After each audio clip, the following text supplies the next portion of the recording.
Welcome to Madurai Vaigai kitchen. இன்றைக்கி வாழைப்பூ பொரியல் தான் பண்ண போகிறோம்.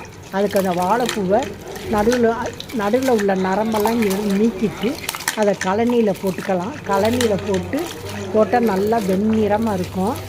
அதை நல்லா பிசைஞ்சு கழுவிக்கலாம். அப்போ தான் இந்த துவர்ப்பு போகும். பிசைஞ்சு கழுவி வடிகட்டிக்கலாம். இப்போ வடிகட்டி எடுத்துட்டோம்.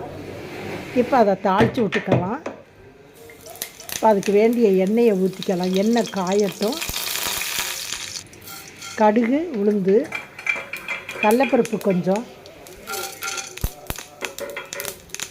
2 மிளகா வத்தல், கருவேப்பிலை, பச்சை மிளகா, வெங்காயம்.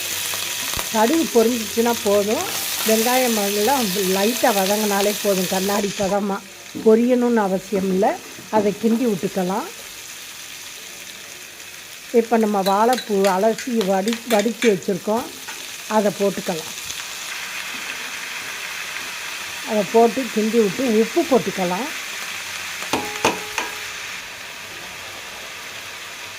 அதுக்கு வேண்டிய மஞ்சத்தூள் கொஞ்சோண்டு சேர்த்து கிண்டி விட்டுக்கலாம்.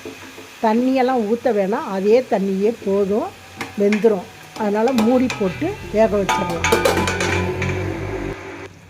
இப்போ இடையில கிண்டி விட்டுக்கலாம் கொஞ்சம். மறுபடியும் கிண்டி விட்டு மூடிடலாம்.